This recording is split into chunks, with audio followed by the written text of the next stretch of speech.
Hello everyone, and welcome to my Iconic Goodbyes channel. I hope everyone is having a wonderful day. Before we begin, please hit the subscribe button and give this video a thumbs up. Nick answers Sharon's question about London, and Traci's head spins at new revelations. On today's episode of The Young and the Restless, Kyle unknowingly connects Alan and Sharon's tragedy to Phyllis's. Chelsea and Adam make love, and Summer expresses her concerns about Phyllis. Diane and Jack greet Traci at the club and tell her she is glowing. Traci has waited a long time to be this happy and believes she deserves it. Diane admires her engagement ring, and Jack inquires about the official proposal. Traci claims it was dazzling. I am 100% certain I want to marry Alan Lawson. I've never met another man like him. She tells Jack that they plan to marry in Paris and requests that he use the corporate aircraft to go there tonight. Jack seems taken aback. Traci observes a decline in enthusiasm. Jack asks, Paris? Diane wonders if this was her idea. Traci claims it's the most romantic city in the world. Jack and Diane think it's hasty. Traci says they just want to find the ideal setting. Alan is really eager. Jack is uncomfortable with the impetuous nature of this situation. He offers to speak with Alan and asks, where is he, anyway? They sit down, and Traci says Alan has gone to take care of some things. He is receiving texts on his phone about a security issue and believes he has been hacked. Jack frowns. Traci believed he approved of Alan. Jack shrugs, admitting that he may be turning into a worrier. Traci tells him Alan has never claimed to be someone he isn't. Although Jack wishes to witness their union, he is frightened that they will marry without him. Traci guarantees no elopement. They want all of the Abbotts to attend their wedding. She asks Jack to lead her down the aisle. Jack bursts into tears, it would be my honor. They reminisce how he gave her away during her wedding to Brad. Traci comments that it feels like a lifetime ago. They miss John. Traci tells Jack she thinks of him every day. It's how he acts. He was so proud of you. Jack apologizes for dampening her spirits, he knows she is capable of looking for herself. Diane tells them not to cry again when Kyle appears. He reports that Phyllis and Sharon have returned home. Diane wonders if Phyllis fabricated it. Kyle claims they were both being held captive together. Jack is relieved they are okay. Kyle claims they're psychically fine. Traci hopes they catch the monster soon. Kyle examines her ring and wonders when the big day will happen. Traci chuckles and says she isn't sure, but it will be a short engagement. Sharon wants Nick to visit London. At Crimson Lights, Sharon serves Nick a scone and tea. He suspects it's a bribe. She says that is a clue. He assumes she's wondering if he's considered accompanying her and Faith to London to see Noah. Sharon admits it. Nick thinks it's a tempting offer, but he has to decline. Sharon promises him they won't have to go immediately away. Nick agrees that taking time away from Newman is never a good idea. Sharon claims he can work remotely. Nick claims it isn't truly about work. She needs time with her children after everything she's been through. She should take use of this opportunity to persuade Mariah to accompany her. He wants her to greet the king for him. Sharon smiles. They discuss how strong she is, but Nick believes she still needs time to heal. I promise you I will keep an eye on things around here until you get back. Sharon needs him to come so he can keep an eye on her. Sharon informs Nick that he has known her for much of her life. He may know her better than she does herself. Nick nods. That is why she should listen to him and take the time to mend. Sharon shrugs and says it won't be the same without him. It would mean a lot to her that they could all spend time together. Nick challenges her to be honest. Do you ever think about us? Sharon inquires, you and me? He nods. Nick tells her she doesn't need to respond. Sharon asks Nick why he is thinking about this right now. Nick is aware that this is not an unexpected development. During their time together, she expresses a desire for something to happen, such as saying goodbye. Sharon has no idea what he is talking about. Nick believes she does. I think there's something there. He wants her to be truthful.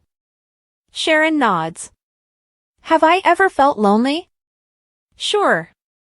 Does she miss what they had? When it was good, of course. He is always there for her, so she has considered trying again. It's not like I fantasize about it or anything. Sharon then adds, can you look me in the eyes and say you've never considered being with me again? Nick tells Sharon, of course, I thought about it. Of course, I have. He considered leaning in, but remembers the past anguish. He has terribly injured her. She admits to have injured him as well. He wonders how she could forgive him for it and is grateful that they are pals. We are at a terrific spot. Sharon sighs, I'd probably mess things up again. Perhaps they'll do it right this time. Nick enjoys where they are and will be there for her no matter what. That's never going to change. Sparks fly between Chelsea and Adam.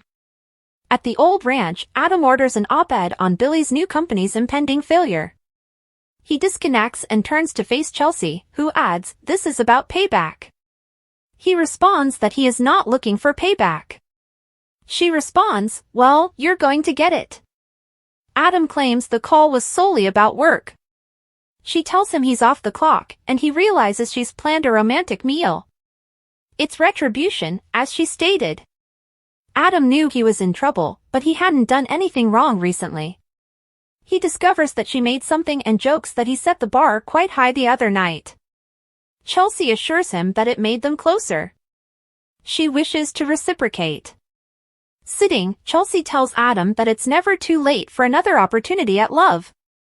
They discuss on Adam's observation of an elderly couple holding hands the other day. Perhaps they discovered how to finally get it right. She hopes it doesn't take them too long. Adam isn't concerned as long as they make it there. He worries if she feels they are moving too quickly. Where are you with everything that's going on with us? Chelsea is fine with it. Adam is, too. They are no longer a full-fledged relationship, but neither are they lovesick teenagers. Adam jokes that she makes him feel like a child again. They have to take things one day at a time. Chelsea agrees that they must be present and make wonderful experiences together. She reveals the dish, which is quiche Lorraine. Adam tells her it's great. Romance demands mystery, therefore she refuses to disclose her formula. After eating, Adam informs Chelsea that it was one of the nicest meals he has ever had. They discuss Connor's presence at the main home with Johnny, and their plans to spend the night gaming. Chelsea admits to being nervous as they struggle to communicate. Adam assures her there is no pressure. She just wants to do it right this time. Adam agrees, but it requires them to work too hard. We've already won in love. You usually don't get a do-over. Chelsea decides to bring out dessert, homemade cake. I thought I would try again, she laughs. Adam samples it and declares it the nicest cake he's ever had. She observes, sometimes if you try again, you do get it right. They joke, and she pretends to wipe frosting from his face. He applies some to her nose as they joke about loving things messy.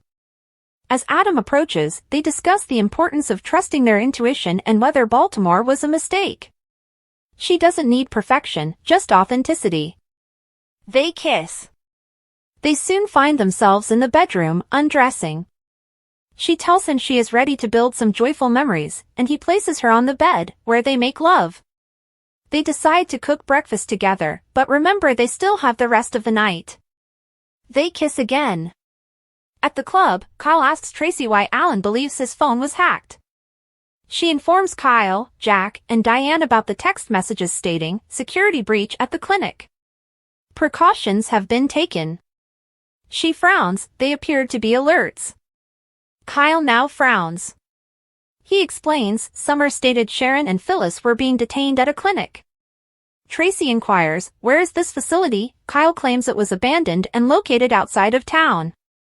Traci believes that if it were abandoned, there would be no security to infiltrate. Jack inquires as to whether Kyle believes it is related to Alan's phone notifications. Kyle questions Alan's role in a facility that has not seen patients in years. Traci just finds it odd. Perhaps the individuals who kidnapped Phyllis and Sharon are also targeting Alan.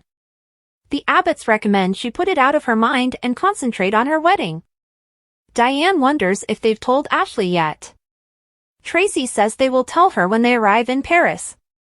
She is concerned that she will think they are rushing. Jack promises to take care of Ashley, so Traci should enjoy the present moment.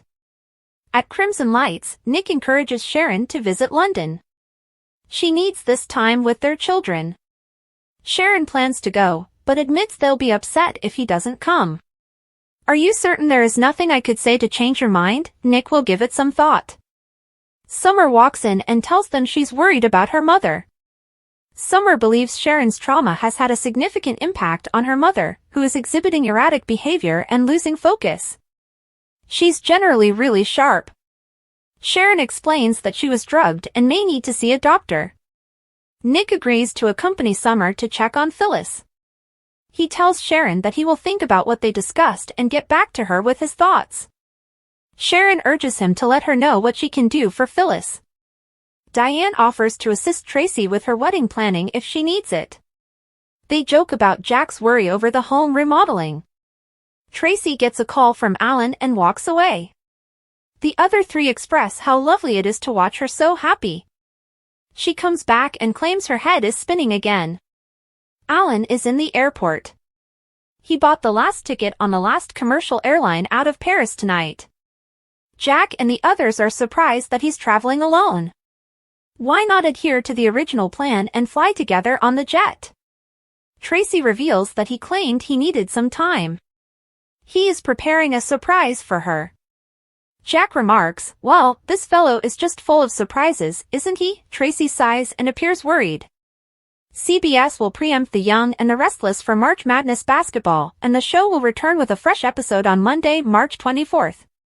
The Young and the Restless preview week of March 24th, Traci cries over fake Alan, Billy discovers Phyllis in crisis. The Young and the Restless teaser video for the week of March 24th to 28th shows that Traci Abbott will grieve over false Alan Lawson, while Billy Abbott discovers Phyllis Summers in distress. Y&R's weekly promotion begins with Michael Baldwin following up on Victor Newman's clue, which refers to Victor's history with Aristotle Dumas. Once Victor confirms that there is a history, he may tell Michael a story. Victor's look in the preview clip suggests that whatever relationship he had with Aristotle may have included some betrayals. Billy will step up for Phyllis at the park, who will be dealing with emotional turmoil as a result of the captive drama. Phyllis will not be dealing well, therefore she will insist that her children do not see her like way. After Billy asks how he can help, Phyllis admits she has an idea. It will be interesting to see what Phyllis has in mind and if it will actually help her move forward. Billy will undoubtedly come through for Phyllis if he can, but as these ex-partners become more intimate, Sally's spectrum may become envious. According to other Young and the Restless rumors, Traci will come to a shocking and terrible discovery. When Traci makes a critical discovery, she will keep Jack Abbott updated on some alarming facts about Alan. "I am not convinced he is who he claims he is," Traci announces in Y&R's weekly preview video, tears in her eyes. Traci may realize that the real Alan would never do something so outrageous as the kidnapping puzzle begins to fall into place. Traci may begin to suspect that Martin Lawson survived and has replaced Alan, which explains why she is so distressed. Traci may become concerned about Martin's next move. According to the Young and the Restless spoilers, Traci's lovely engagement bubble will explode, so keep tuned for what happens next in this painful plotline. Michelle Stafford takes you backstage at Y&R. Fans got a sneak glimpse at how the magic is formed as the Young and the Restless Michelle Stafford uploaded a backstage video from her dressing room of herself rehearsing conversation with a couple of her co-stars. Where it started, and how it ended, she captioned the video. "With my TV babies Michael Graziadei and Allison Lanier." She also added the hashtags #TheProcess, #ActorsPrepare, and #SeriousBusiness before joking that #clearly Anna Munkikandois. And the video footage shows that they aren't having any fun at all. Stafford couldn't resist ad-libbing as they rehearsed the part, remarking in the comments that she tried to bleep the nasty words. Graziade was more serious when he gave his line, but he forgot the end and had to be reminded by his TV mom. Stafford then skipped ahead, but they were all interrupted by an announcement over the PA system, which had them repeating Mueller. Mueller? In deadpan voices, replicating Ben Stein's famed sequence from the 80s film Ferris Bueller's Day Off. When they returned to it, Graziade repeated his line, but Stafford moved ahead again, and Lanier had to remind her she was skipping a line while everyone laughed hysterically. The video then transitions to a moment from the March 18th episode of YNR in which Daniel urged that Phyllis allow the police to handle the search for her kidnapper, compelling her to repeat the real words as Summer rolls her eyes. LOL, Lanier wrote on the video. My favorite part of the job is working with you too, she says. Her TV mom agrees, saying, Allison, working with you is the most fun. Fans also told Stafford how much they liked the behind-the-scenes look and how they managed to memorize so much dialogue each day. This is clearly not something any monkey can do. Nick dashes Sharon's hopes of a reunion, Chelsea and Adam sleep together, and Alan has a surprise for Traci. Today on The Young and the Restless, Jack is disturbed by Traci's rapid approach to marriage, Chelsea bakes a cake, and Sharon and Nick explore their relationship. Jack and Diane accompany Traci to the GCAC and tease her about her radiance. She has waited a long time to be this pleased and deserves it. They look at the ring, and she describes how dashing and adorably awkward the proposal was. Jack hopes Alan understands how fortunate he is. His sister announces that they are getting married in Paris and requests that they borrow the company plane. She thinks her brother is unimpressed with this proposal.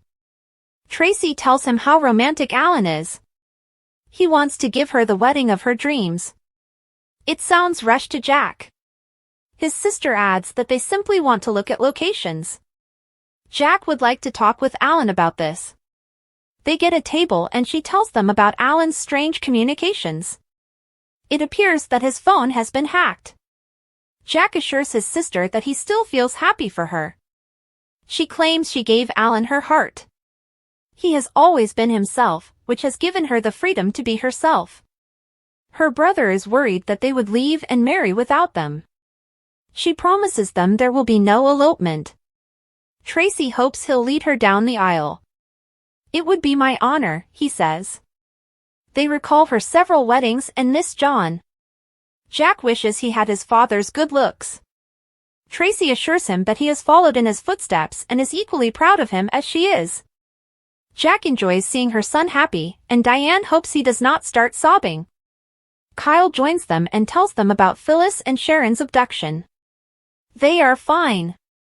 Traci hopes they find the monster responsible, while her nephew admires her wedding ring.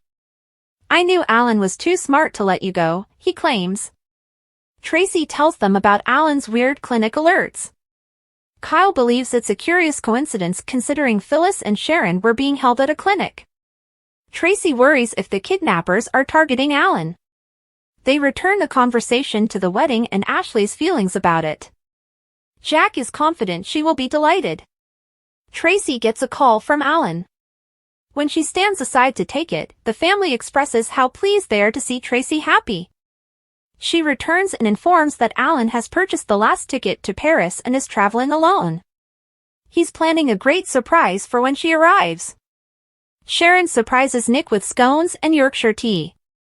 He feels this is a bribe to accompany her and Faith on their trip to Europe.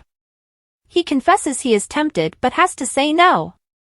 She tells him they don't have to go right away and that he can work remotely. Nick says that she needs this time with her children. She can persuade Mariah to join her.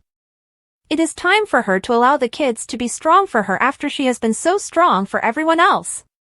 Nick offers to keep an eye on things till she returns. What if I need you to come and keep an eye on me? She asks. He believes she should take this time to heal. It would be very important to her if they could all be together as a family. Nick wonders if she ever thinks about them.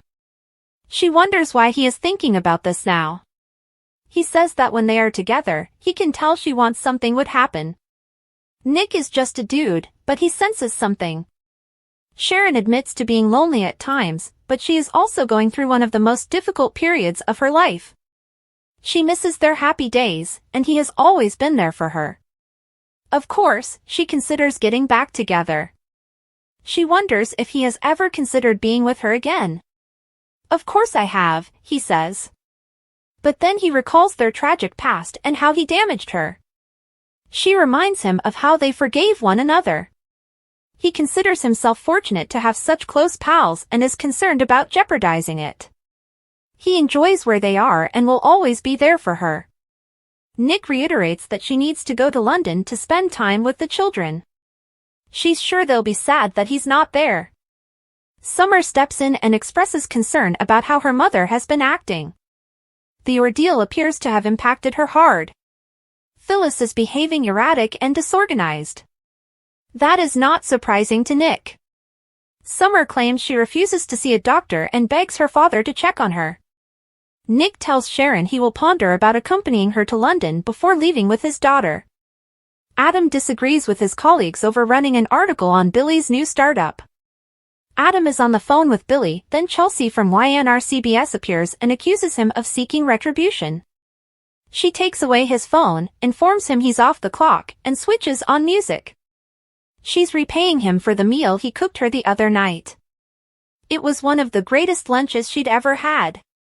He put himself out there, which pulled them closer.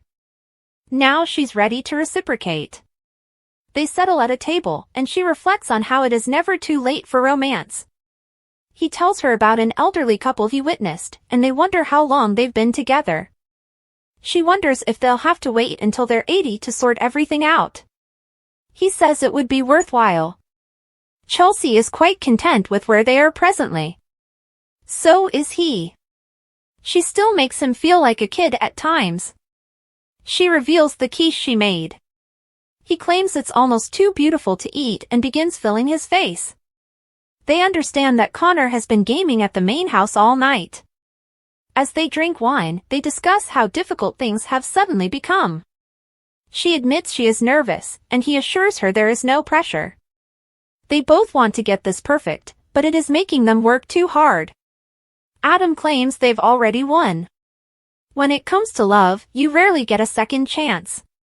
She takes out a cake for dessert. It's to make up for the first cake she baked for him. She feeds him a bite, and he believes it is the best. "Sometimes if you try again, you do get it right," she assures me. He tells her she nailed dinner, and she wipes the frosting from his face. He spreads some on her face as they both giggle over their sloppy appearance. They discuss trusting your intuition and what happened in Baltimore. She wonders if they were incorrect to believe that was an error. She doesn't demand perfection, just authenticity. They kiss. They enter the bedroom, and he asks whether she's ready. She is ready for joyful memories, so they jump into bed. After sex, they discuss breakfast but opt to focus on the rest of the night. Thanks for watching. If you like this video, so please don't forget to subscribe my channel and don't miss any update.